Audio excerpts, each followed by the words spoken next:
নমস্কাৰ শ্ৰদ্ধাৰ ছাৰবেদসকল ইনফৰ্ম হাবৰ আন এটি গুৰুত্বপূৰ্ণ ভিডিঅ'লৈ আপোনালোকক স্বাগতম জনাইছোঁ। আশা কৰিছোঁ আপোনালোক ভালে আছে।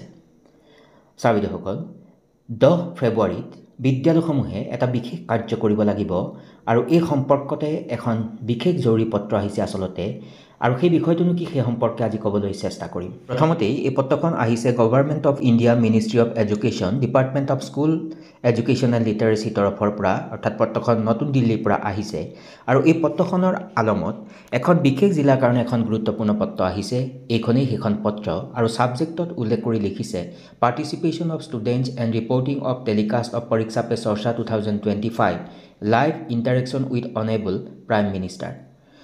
তাৰ পৰৱৰ্তী এই অংশখিনিত উল্লেখ কৰা কথাখিনি আপোনালোকৰ জ্ঞাতাৰ্থে ক'বলৈ চেষ্টা কৰিম। ওপৰত উল্লেখ কৰা বিষয়টোৰ সন্দৰ্ভত আপোনালোকক জনাব বিচাৰিছোঁ যে মাননীয় প্ৰধানমন্ত্ৰী মহোদয়ে 10 ফেব্ৰুৱাৰী 2025 11 বজাত নতুন দিল্লীত পৰীক্ষা পে চৰ্চা 2025 আন এক ৰোমাঞ্চকৰ কাৰ্যসূচীত ছাত্ৰ ছাত্ৰীৰ সৈতে মত বিনিময় কৰিব। ডিডি নেশ্যনেল, ডিডি নিউজ আৰু ডিডি ইণ্ডিয়াৰ জৰিয়তে দূৰদৰ্শনত লাইভ টেলিকাষ্ট কৰাৰ লগতে ৰেডিঅ' চেনেলতো এই অনুষ্ঠান সম্প্ৰচাৰিত হ'ব আৰু ইয়াৰ উপৰিও এই অনুষ্ঠানটি PMDIৰ অফিচিয়েল ৱেবছাইট লাইভ অফ ষ্ট্ৰিমিঙৰ জৰিয়তে উপলব্ধ কৰোৱা হ'ব। তাৰ পৰৱৰ্তী এই অংশখিনিত এটা অতি গুৰুত্বপূৰ্ণ কথা উল্লেখ কৰিছে যে ইয়াৰ পৰিপ্ৰেক্ষিতত আপোনালোকক অনুৰোধ জনোৱা হ'ল যে য'তেই উপলব্ধ ত'তেই সুবিধা লাভ কৰিব যাতে প্ৰজেক্টৰ, লেপটপ, স্ক্ৰীণ, টিভি আদি জৰিয়তে বিদ্যালয়ত ইনষ্টল কৰি বা স্ক্ৰীণ বা টিভিবিলাকৰ ব্যৱস্থা গ্ৰহণ কৰি যাতে সকলো ছাত্ৰ ছাত্ৰীয়ে এই বিশেষ শিতান চাব পাৰে তাৰ ব্যৱস্থা কৰিবলৈ বুলি এই পত্ৰখনৰ জৰিয়তে আচলতে অনুৰোধ কৰা হৈছে। ইয়াৰ উপৰিও আৰু এটা কথা উল্লেখ কৰিছে যে আপোনালোকৰ বিদ্যালয়ত সকলো ধৰণৰ অংশগ্ৰহণকাৰীৰ বাবে বহাৰ ব্যৱস্থা সঠিকভাৱে কৰিব লাগিব বুলি উল্লেখ কৰিছে আৰু অতি দূৰৱৰ্তী অঞ্চলৰ বাবে য'ত টিভি চোৱাৰ সুবিধা উপলব্ধ নহয় তেনে অঞ্চলবিলাকত ছাত্ৰ ছাত্ৰীসকলে ৰেডিঅ'ৰ জৰিয়তে প্ৰধানমন্ত্ৰীৰ পাৰস্পৰিক যি এই অনুষ্ঠান সেই অনুষ্ঠান চাবলৈ বা শুনিবলৈ ব্যৱস্থা কৰিবলৈ বুলিও নিৰ্দেশনা প্ৰেৰণ কৰিছে।